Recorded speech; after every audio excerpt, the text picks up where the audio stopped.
Hey, welcome to Talking Pools with Kelly and Dan. We are back for another episode. Dan, how's the week been going for you? So far, so good. I guess I can't complain. We had a little bit of rain early in the week, but rain and cold, not totally unseasonably, but it's warmed back up. I think we got a little bit of the heat that was out by you last week finally moving in here. So I hope it wasn't as bad as I had it. Oh gosh, no. We'll be 80s, low 80s tomorrow and through the weekend, which is beautiful. No rain forecasted, so it's a great sort of Indian summer kind of thing. Well, that's nice. Yeah, we went from that like 115 record breaking. Now we're in like the 80s, and they say it might rain on Sunday. Okay. Well, maybe that'll help with some of the fires, huh? That would be nice because it's pretty bad. I sent a picture to you guys in the group, and that's just the one fire going on right now. It's crazy. Yeah. It's kind of like, is that a spaceship? Is that a fire? And Yeah. then and the area I cover is quite large, and where that fire is, you can see at different angles, and it's kind of interesting to see how large it has gotten. It's like, it's the mosquito fire, I believe they call it, and it's already in 2 counties. Wow. So Do you have people that you service that are within those areas then? I do not. They are more the remote, foresty areas, which is good for me, bad for people who want to be more on the outskirts and they have to worry about it. I know one builder I work for, her daughter and son-in-law and the kids and the dogs and everything had to come move into her house for a little bit because they were evacuated. But he was saying, luckily, where they live, only maybe 1 or 2 houses burnt down. 1 or 2. Wow. Which still, that's devastating. Yeah, for sure. But Fingers crossed that you get some rain and some relief over there. And I think the having the lower temperatures helps. The wind doesn't help. But yeah, it'd be nice to have some rain. Here in California, you have, the 4 seasons: spring, fall, summer, winter, and you have the 5th season, fire season. fires and mudslides and hurricanes, right? Or no, not. I mean hurricanes. That's where Rudy's at, is hurricanes. You have earthquakes. That's what I meant to say. I don't feel them too often. When you're in the Bay Area, you definitely feel them more often. But I would consider fire season more threatening than the earthquakes, at least the ones that have happened in my lifetime. Yeah. Wow. Well, fingers crossed. Hopefully things get put out and clear up and all the rest of it for everyone out there. Yeah. So today's episode, what are we talking about for everyone? Well, we're going to talk a little bit about equipment and installations, maybe some repair stuff and some good ideas as far as maybe some tools to bring with you and some things that you should be doing to make sure that what you're installing is going to work for a long time without having a whole lot of problems for the people. So what would you say is your number one tool, like your favorite tool out of all your tools? Well, in the last handful of years, the big push, and certainly with the mandate a year ago on variable speed pumps, my favorite and must-have tool for anybody is a vacuum and a pressure gauge, and or a flow meter. Because we've run into, and I'm sure you have too, so many instances of variable speed pumps being installed in and programmed at speeds that are exceeding every parameter they ever should in a given installation, whether it's too much flow for a filter or for a salt cell or for a heater or for the main drain or suction grates. My favorite one is people who want to put a 3 horsepower pump on 1.5-inch copper plumbing and run it at 3450 8 hours a day. Right. Yeah, and we run into all too much of that. And we've been installing variable speed pumps for probably, I'm going to say 16, maybe even 18 years now.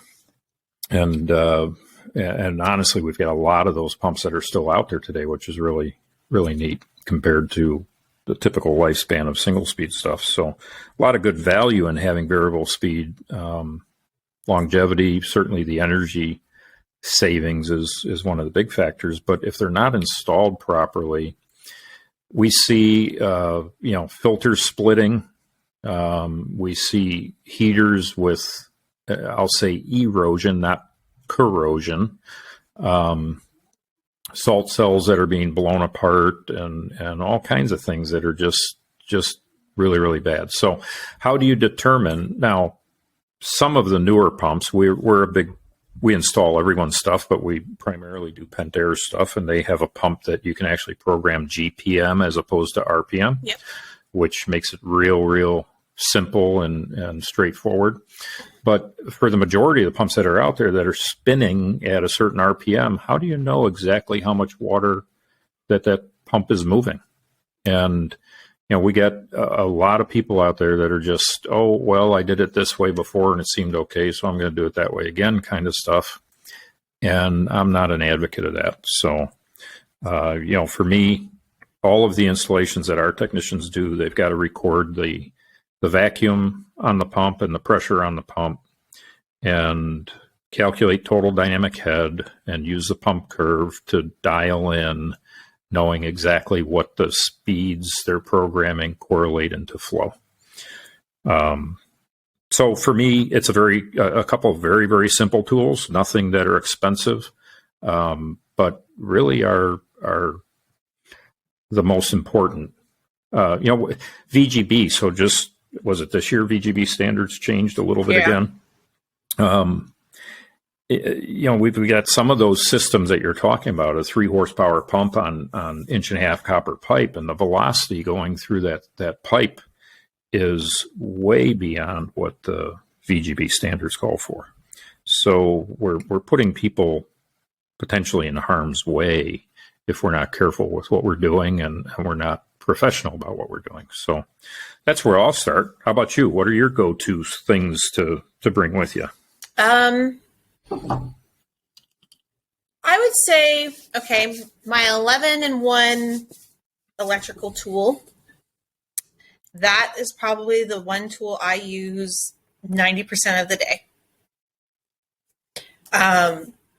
I do a lot of repairs, a lot of warranties, so I'm opening up a lot of control boxes and actuators and stuff like that. So that's my nice little tool. When it comes to, I think the other thing would just be my catalogs from the manufacturers so that I can have any information I need about what is going on in equipment. Like if you aren't, and I'm familiar with more Hayward stuff than others. Not that I don't have any knowledge, but for those ones that I may not be 100% familiar, I find having that information to really be beneficial. Like you need to know that on like a Jandy RS system, if it's older than 2008, you can't put a variable speed pump on it, or at least put one on there and use its benefits. So yeah, those are my two things. Yeah, that's a great point. It's a tool that isn't a tool, right? Yeah. It's not the convention of what you would think. We've got technical documents on a network storage device at our office that has remote access to it, and all of our technicians on their phones have apps that they can get into it, and they have at their fingertips on their phone or their tablets everything that we've ever compiled relative to that, whether it's installation manuals, troubleshooting guides. Troubleshooting guides are really helpful.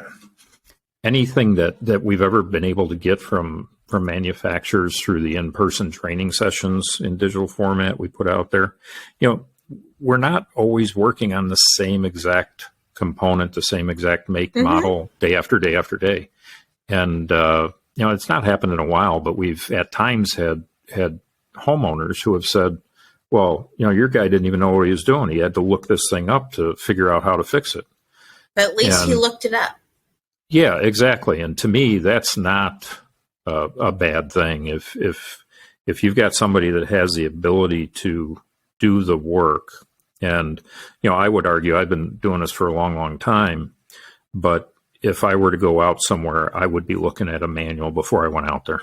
Yeah. And it's not that I don't know what needs to be done or whatever, but I just want to be as familiar, follow the proper procedures and troubleshooting, make sure I'm doing it as efficiently as possible to help save them money and to get me through the day a little bit quicker and get more things done. It's just, that's a great one. I hadn't thought about that, and I'm glad you brought that up, because that's probably one of the best tools.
Glad you brought that up, because that's probably one of the best tools that you could have. Yeah, and I think it's completely fine if a customer is obviously standing over you watching what you're doing, if you feel like you may not be 100% sure of something, if you have to say that you have to look it up, or, hey, let me just double check what I'm thinking is right, or, hey, let me just make a quick phone call. Like, let's say you have somebody, like I have quite a few people I can call and ask them whatever that question is. And I think you shouldn't feel afraid to do that, even with the customer standing there, because you're showing them you want to make sure this is done right, that you're on the right track, stuff like that. Yeah, for sure. And to that point, just the other day I asked you a question, didn't I? Yeah. and opposite ends of the country practically, and in sort of different environments in terms of what we do. But that was a large pool. Yeah, it was, and that's not uncommon in our area. It's kind of Midwest is bigger the better. We like to pretend we're Texas, I guess, and everything. We're not quite, and actually not quite. Illinois is so far from Texas, it's not even funny. But ultimately, same kind of thing. Hey, I ran into a situation, had a question that, I want someone else's thoughts on this, and I know Kelly does a lot of this stuff. Let me just shoot her a quick text and see if she can give me her thoughts on it. Well, I'm glad I was of some service. Oh, absolutely. And, that forever, I have always done that kind of stuff. Networking, and, we talk about this. We talked about it last week, I know. Getting to know other people in the industry and reaching out to them and being comfortable to be able to ask questions and to say that, after 35 plus years, I'm not 100% versed in this particular thing. Mm-hmm. So let me get to somebody who's a little bit more knowledgeable, and let me get some direction here. So whether it's out of a manual that you carry in a binder or on a tablet, or that you access through Google or through a text message, just, your phone a friend kind of thing. Like Cash Cab. Yeah. It's all tools, even though it's not a hammer or a screwdriver, it's all tools. Mm-hmm. So, in another area, I know out by you, I don't think that gas heaters are a huge thing. Oh, in May, I sold 5. Okay. They're big. They're mainly just big for the spa. Okay. Homeowners mainly only use it for that. You'll have a couple that may heat their pool. My dad had a customer I met many years ago who would heat his pool every year for his daughter's birthday in April so that they could have a pool party. He Sure. did say it was very expensive, but hey, it's his daughter's birthday. Yeah. Right. So they're still popular. It's a item, that we regularly sell. Okay. And Well, I know you had talked about heat pumps becoming more popular out by you, and that's got a little bit different set of tools and things that you do. But in our area, I would argue that probably 90 to 95% of the pools have a gas heater on them. And that's for heating the pool, or do they mainly use it for spas? No, for the pool. Okay. In our market, well, even my own pool, from the middle of June until maybe the 1st of August, it'll maintain 80 to 84 degrees just from the sun. Okay. But outside of that, if you want to keep it anywhere near 85, 86, I don't like cold water. I like it 88, maybe even as much as 90.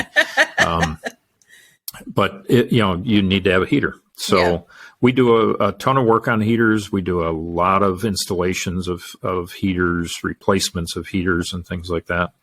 And I know you doing the warranty work for Hayward, you run into this, I'm sure, often, where gas pressure is a thing, right?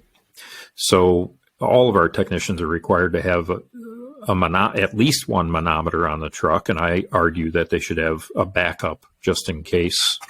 You falls in the pool or just quits working or whatever the case is. But every heater that we go out to, we're taking the gas pressure readings that the manufacturer tell you should be doing to make sure that you're operating in the right realm. And you'd be surprised.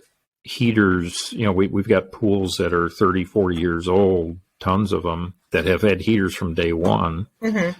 And you go out and put a brand new, what I'll say is a current style heater, sealed combustion chamber and all that kind of stuff on it.